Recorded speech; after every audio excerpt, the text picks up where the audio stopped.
Hello friends, आशा करता हूँ आप सभी घर पर होंगे, सुरक्षित होंगे व इस लॉकडाउन, इस कोरोना काल में सभी नियमों व शर्तों का पालन कर रहे होंगे। तो आज मैं आप सभी के बीच एक पॉइंट के बारे में डिस्कस करना चाहूँगा, एक पॉइंट के बारे में बताना चाहूँगा। इस पॉइंट के बारे में हर कोई ऑब्जर्व तो करता है, हर कोई देखता है इस पॉइंट को कि आखिर हमारे समाज में हो क्या रहा है, परंतु इस पर कोई अमल नहीं करता, कोई एक्शन नहीं लेता है, कोई इसके बारे में बताना नहीं चाहता है कि। और जब हम इस टॉपिक को दो लोगों के बीच डिस्कस करना चाहे तो वो आपस में झिझकते हैं कि अगर हम इस टॉपिक के बारे में डिस्कस क्यों कर रहे हैं। मैं किसी और की बात नहीं कर रहा हूँ, सिर्फ एक टॉपिक के बारे में बात कर रहा हूँ और वो टॉपिक है हमारे छुआछूत, यानी जो कोरोना है, कोरोना का छुआछूत।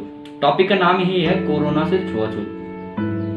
तो अभी इस टॉपिक पे डिस्कस करने से पहले मैं आप सभी को अभी डाटा बता देता हूँ कि हमारे जो कोरोना की सिचुएशन है, अभी जो कोरोना काल की सिचुएशन है या हमारे देश की सिचुएशन क्या है अभी, उसके बारे में आपको बताना चाहूँगा कि हमारे देश में जो पहला लॉकडाउन लगा था 22 मार्च को जनता कर्फ्यू लगा था, और पहला जो लॉकडाउन लगा था वो लगा था 25 मार्च से 14 अप्रैल को, 21 दिनों का लॉकडाउन था। दूसरा जो लॉकडाउन लगा था वो 15 अप्रैल से 3 मई का लगा था। तीसरा लॉकडाउन जो था वो 4 मई से 17 मई का था, और जो चौथा था वो 1 जून से 30 जून तक का लॉकडाउन था। और ये जो पॉइंट मैं इसमें बताना चाहूँगा वो बहुत इंपॉर्टेंट पॉइंट है। जो अभी तक मैंने पॉइंट बताए वो भी इम्पोर्टेंट है, और जो बताऊँगा वो भी इम्पोर्टेंट है। बस आपकी समझने की इसमें क्षमता कितनी है वो आप पे डिपेंड करता है। तो अभी जो भारत में कोरोना के पॉजिटिव केस हैं, जो कोरोना से संक्रमित लोग हैं, उनकी जो अभी केस जो लोगों की संख्या है वो है 3,54,065 लोग हैं। अभी जो संक्रमित हुए हैं 3,54,065 लोग कोरोना से संक्रमित हैं, और जो सही हुए लोग हैं वो है 1,86,935 लोग इससे सही भी हुए हैं आउट ऑफ 3,54,065 में से। अब बात करते हैं अपने राज्य की, अपने प्रदेश की। तो हमारे राज्य का नाम उत्तराखंड है और ये बहुत ही प्यारा राज्य है। यहाँ पर टूरिस्ट के लिए फेमस प्लेस है। और अगर अब बात करते हैं उत्तराखंड की, तो उत्तराखंड में अभी तक जो कुल मामले हैं वो मामले हैं 1845 यहाँ पर एक्टिव मामले हैं, जिसमें से 1077 पीपल सही हुए हैं, यानी 1845 लोग में से 1077 जो लोग हैं वो सही हुए हैं। और जो मौत का आंकड़ा है वो है 24। कोरोना से जो पीड़ित व्यक्ति थे उनमें से 24 लोगों की मौत हुई थी। तो ये रहा है हमारा डाटा कि कब लॉकडाउन लगा था और कितने केस भारत और हमारे प्रदेश में अभी चल रहा है। अब बात करते हैं अपने पॉइंट की। आप सभी को पता है कि लॉकडाउन 25 मार्च से लगा हुआ है और अभी तक चलता आ रहा है। हालांकि अब अनलॉक 1.0 पे अमल हो रहा है, परंतु 24 मार्च से अभी तक लॉकडाउन की प्रोसेसिंग चलते आ रही है। आपने नोटिस किया कि इस लॉकडाउन में जब सभी लोग अपने घर पर मौजूद थे, जब सब लोग अपने घर पर सुरक्षित थे, जब सब लोग अपने अपने घरों में थे, फिर भी इतने सारे मामले आए कहाँ से? 3 लाख मामले कम नहीं होते, बल्कि बहुत ज़्यादा होते हैं। यानी अभी भारत की अगर स्थिति बताएं तो सेकंड स्टेज में भारत है और वर्ल्ड में इसकी रैंकिंग टॉप 10 में आती है। संक्रमित व्यक्तियों की जो संख्या है वो वर्ल्ड रैंकिंग में टॉप 10 में आती है। और अब ये क्वेश्चन हमारे सामने उठता है कि जो ये केस हैं ये आए कहाँ से? अब बात करते हैं कि ये केस किस लिए आए, कहाँ से आए। ये केस इसलिए आए क्योंकि जो लोग विदेशों से आए थे, जो लोग अदर कंट्री से आए थे, जो हमारे भारत में भी मौजूद थे, जब ये संक्रमण फैल रहा था तो ये संक्रमण विदेशी से आया है, यानी चाइना के वुहान शहर से ये आया, ये संक्रमण फैला था। और जब ये भारत में आया था तो जिन लोगों को इसका संक्रमण था उन्हें तो कुछ पता नहीं था, इसीलिए वो लोगों को संक्रमित करते चले गए। यानी उनको इसके बारे में कुछ पता नहीं है कि उनको कोरोना है या नहीं, परंतु वो लोगों के टच में आया और उनको भी कोरोना हो गया, क्योंकि ये एक ऐसा खतरनाक वायरस है। और अब बात करते हैं कि दूसरा टॉपिक दूसरा जो पॉइंट है वो जमातियों की वजह से बहुत सारे कोरोना के मामले हमारे भारत में आए। जो जमाती दिल्ली में लगा हुआ था तो वहाँ पर से लोगों को इस कोरोना का पता चला। तो हमारे पुलिस, स्वास्थ्यकर्मी, हमारे डॉक्टर, हमारे कर्मचारी, सबने उनको सरेंडर करने को कहा कि आप सभी को क्वारंटाइन या आइसोलेट किया जाएगा। और इस डर की वजह से वो सब लोग वहाँ से भाग गए और अलग अलग राज्य के अलग अलग कोने, अलग अलग जगह पर छुप गए। अब बात करते हैं कि वो भागे क्यों। हमें स्कूल में पढ़ाते एक दोहा कि कल करे सो आज कर, आज करे सो अब। तो जो जमाती वहाँ पर उपस्थित थे, जो मौजूद थे, जब वो भागे थे तो वो इस वजह से भागे थे कि गवर्नमेंट या फिर पुलिसकर्मी या फिर हमारे कॉन्स्टिट्यूशन उनको कोई हार्ड स्ट्राइक ना दे कि उन्होंने कोरोना संक्रमण को फैलाया है। इसीलिए डर की वजह से वो अलग अलग कोनों पे छुप गए और वो अलग अलग लोगों के संक्रमण में आए और ऐसे इसकी चेन बनती गई और आज भारत में 3 लाख केस पहुंचे, 3 लाख पार हो चुका है। तो अब बात करते हैं कि अपने प्रदेश में आए तो अपने प्रदेश की बात करते हैं। तो हमारा प्रदेश उत्तराखंड एक प्यारा शहर है, एक प्यारा प्रदेश है, एक प्यारा राज्य है। यहाँ पर टूरिस्ट के लिए बहुत फेमस है और आप सभी से दरख्वास्त करता हूँ कि जब ये लॉकडाउन पूर्ण रूप से खत्म हो जाएगा तो आप उत्तराखंड की सैर एक बार जरूर करें। यहाँ पर बहुत सारे घूमने के स्थान हैं, यहाँ पर बहुत सारे मंदिर हैं, जो पौराणिक मंदिर भी यहाँ पर उपस्थित हैं। तो इस पौराणिक मंदिर में यहाँ के जो लोग हैं वो वेल एजुकेटेड तो हैं, परंतु कुछ गांव के लोग, कुछ प्रतिशत गांव के लोग अभी पूर्ण रूप से वेल एजुकेटेड नहीं है।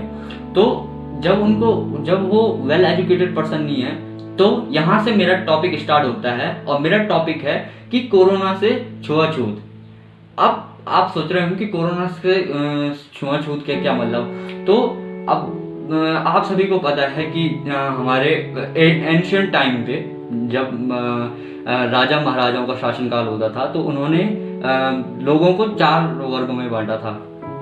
पहला आता है ब्राह्मण, दूसरा आता है क्षत्रिय, तीसरा वैश्य और चौथा शूद्र। तो इन 4 वर्गों में जब बांटा था तो वो पीढ़ी वहां पर से वो कड़ी बनते आई और आज सभी लोगों ने उन लोगों को 4 वर्गों में ही बांटा है। और हमारे कॉन्स्टिट्यूशन ने भी उनको 4 वर्गों में तो रखा है, परंतु समानता का अधिकार दिया गया है सभी को, हर व्यक्ति को समानता का अधिकार दिया गया है।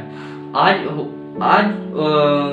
ब्राह्मण, शूद्र, वैश्य, क्षत्रिय और इनको कन्वर्ट किया गया है जनरल, ओबीसी, एससी, एसटी में। मैं ये नहीं कह रहा हूँ इसको कन्वर्ट किया गया है, पर इसको अगर माने तो यह इसी तरीके से काम करता है आज के टाइम पे। और परंतु कहने की बात यह, कॉन्स्टिट्यूशन ने सबको समानता का अधिकार दिया हुआ है।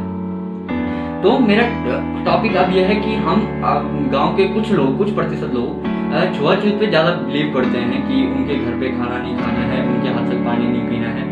तो ये बहुत बड़ी बीमारी, एक तरीके से बहुत बड़ी बीमारी है। कोरोना से भी बड़ी बीमारी ये है कि लोगों के अंदर अभी भी ऐसी मेंटालिटी बनी हुई है कि हम उनके हाथ से पानी नहीं पिएंगे, ये नहीं करेंगे, वो नहीं करेंगे। तो इस तरीके से कई बातें होती हैं जो लोग अभी भी करते हैं। और अब जब ये कोरोना काल चल रहा है तो आपने देखा होगा कि 60,000 से 60,000 से 65,000 पीपल अभी तक अदर स्टेट से हमारे स्टेट में आए हैं, यानी अपने घर को वापसी की है और सभी अपने अपने गांव गए हैं। परंतु गांव में जाने से पहले उनको पंचायत क्वारंटाइन या फिर गांव में जो स्कूल कॉलेजेस होंगे वहां पर क्वारंटाइन किया गया है।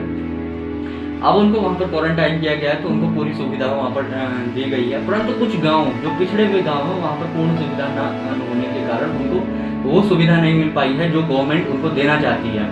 मैं ये नहीं कह रहा हूँ कि इसमें गवर्नमेंट की गलती है, बट मैं ये कह रहा हूँ कि उनको नहीं मिल पाई है वो सुविधा।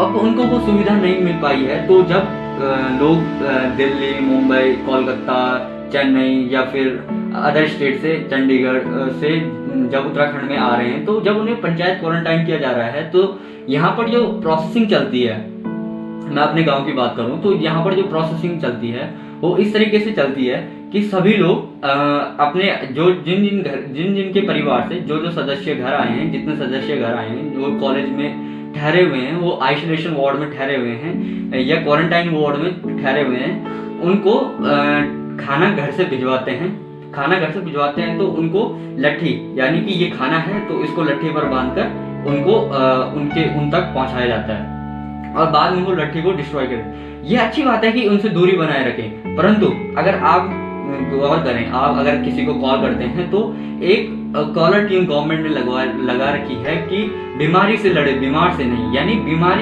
बीमारी को हराना है, बीमार को नहीं। हम उनके साथ भेदभाव करते हैं, हम उनको कहते हैं कि आप हमसे दूर रहें, ये करें वो करें। अच्छी बात है कि हम उनको दूर रखते हैं, परंतु 2 गज की दूरी बनाओ या 1 मीटर की दूरी से उन तक बात कर सकते हैं। ये नहीं कि अगर वो रोड पे है और तुम घर पे हैं, फिर तुम कह रहे हैं कि आप हमसे दूरी बना के रखो, आप हमारे घर पर मत आओ। घर पर आने दो, परंतु उनसे दूरी बनाए रखो, उनसे एक निश्चित distance is a main important concept in this point. Distance maintain करो, पर उनके साथ छुआछूत मत करो, उनके साथ भेदभाव मत करो कि आप ये करेंगे वो करेंगे। लोग उनको कुछ देने में भी डरते हैं कि अगर मैं ये आटा के कटोरी, अगर मेरे पास आटा है और इसमें ये कटोरी में आटा है और मैं इसको बगल वालों को दे दूं तो इसमें कोरोना ना आ जाए। दिस अ रॉन्ग वे, ये गलत तरीका है। इस वजह से क्या होता है कि मैं खुद अपनी बात करूं तो मैं 4 तारीख को घर आया था, अपने होम टाउन आया था। मैं देहरादून में था, तो हम ऑरेंज जोन से यहाँ पर आए थे। तो हम जब ऑरेंज जोन से यहाँ पर आए थे तो मुझे भी पंचायत क्वारंटाइन किया गया था।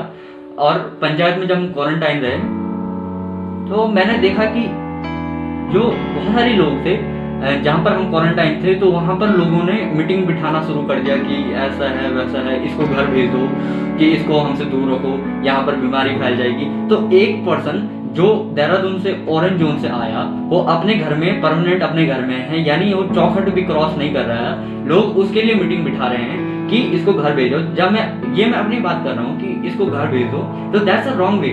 मेरी उस समय मेंटालिटी क्या होगी, मेरा उस समय थॉट क्या होगा उनका प्रति, वो मैं जानता हूँ। आप सबके परिवार से कोई ना कोई आया होगा, या नहीं आया तो वो अच्छी बात है, परंतु जो आए हैं उनसे एक बार पूछ के देखिएगा आप कि उन्हें कैसा फील हुआ जब लोग उनके साथ इस तरीके से भेदभाव कर रहे थे। वो हम जानते हैं, वो भी अच्छे से जानते हैं कि अगर हम ये करेंगे, अगर हम गलत करेंगे, किसी से डिस्टेंस मेंटेन नहीं करेंगे तो उनको कोरोना हो जाएगा। अब मैं आपसे बात बताता हूँ आपको कि जो गवर्नमेंट की अकॉर्डिंग टू गवर्नमेंट 14 दिन हमें क्वारंटाइन होना है। पंचायत क्वारंटाइन, होम क्वारंटाइन 14 दिन का होना है।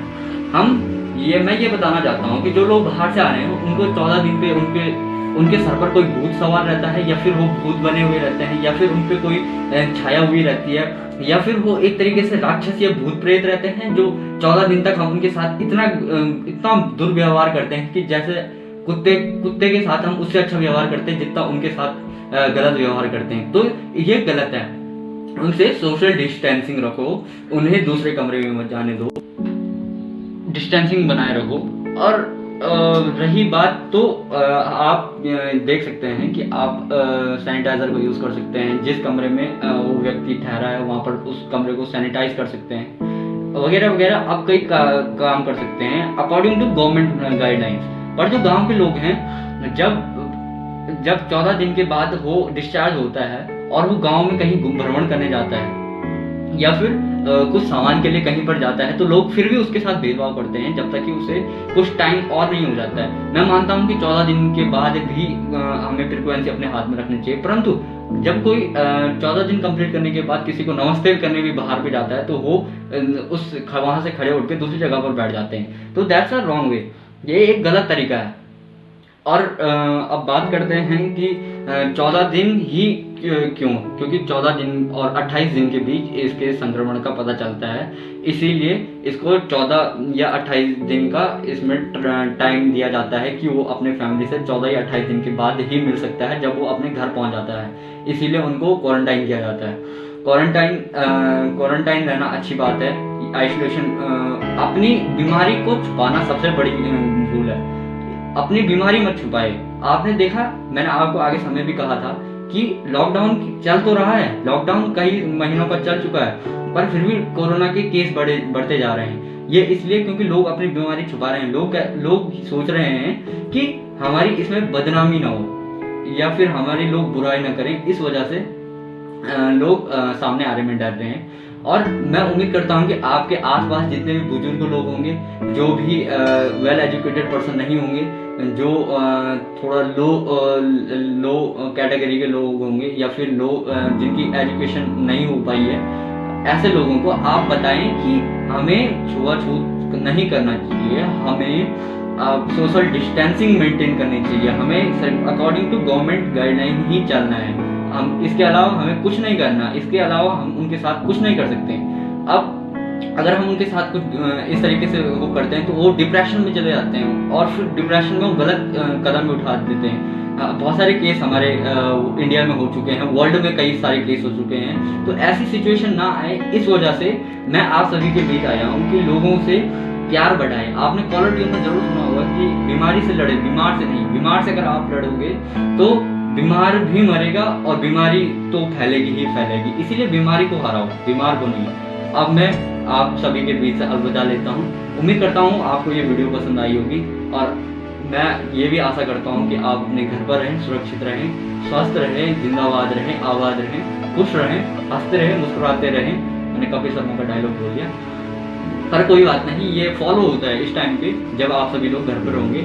देखिए, आप हर किसी को देखिए, आप एंटरटेनमेंट करिए, पर ऐसे टॉपिक पे भी जरूर अमल करें, जरूर ऑब्जर्वेशन करें। उम्मीद करता हूँ ये वीडियो आपको पसंद आई होगी। प्लीज़ इस चैनल को सब्सक्राइब करें, लाइक करें, कमेंट करें और शेयर भी जरूर करें, ताकि सभी लोगों तक ये आवाज़ पहुँच सके। और कैमरामैन अनुज नौटियाल के साथ मैं संदीप नौटियाल, धन्यवाद।